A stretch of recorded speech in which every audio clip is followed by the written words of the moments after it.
From the Fox 26 studios, this is Houston's Morning Show. Today, we're remembering and honoring the life of Houston native George Floyd. We're joined this morning by Dallas Jones, the deacon at Fountain of Praise Church, where George Floyd's funeral was held. Thank you for joining us to talk today about what an emotional day it is definitely going to be for people across our country. What do you hope that people just stop and pause and keep in mind today on this one-year anniversary of his death? I think we have to remember that feeling that we felt a year ago when we saw George Floyd pinned to the ground and proclaimed that he could not breathe.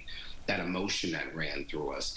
We have to remember it because we still have a ways to go in terms of how we reform policing in this country, and that feeling is something that sparked a movement. It sparked us into action, and so we never want to forget whether we rather want to use it as a catalyst to continue to push forward towards a more just world.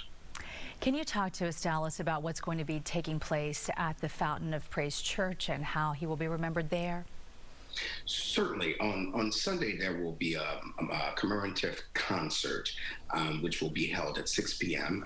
on May 30th at the church. We'll have a host of national as well as some local artists that will be performing. It will be a celebration of his life and what it has meant, particularly in the last year. And so we invite everyone to come out. They can visit tfop.org/George Floyd to get tickets. It's open to the public with a limited capacity. Masks are required. But yeah, it's going to be a great event. It sounds like it, and I'm glad you did bring up the fact that masks will be required. Hopefully that will make anybody who was nervous about that feel more comfortable, since we are still in the pandemic and it will be a group of people.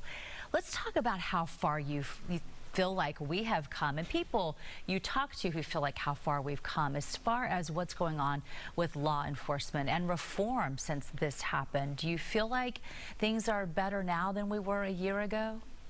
Well, I think within the last year, we've still seen the killing of unarmed black men around the country.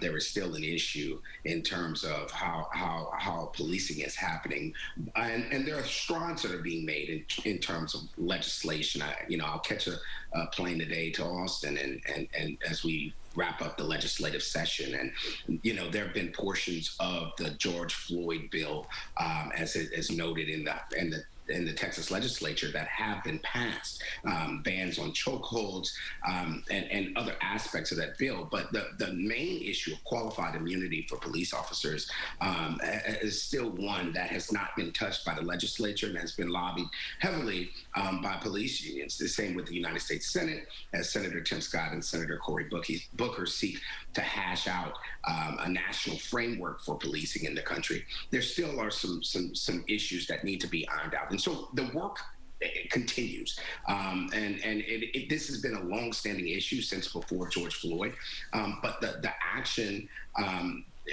continues to try to bring about some type of meaningful change that will, again, make us all feel safer here in this country. And you were right, it will definitely be an ongoing conversation. Dallas, I hope all the things go safely and smoothly at Fountain of Praise Church. Thank you for taking time to talk to us and walk us through what's going to be happening there as well. Great to see you.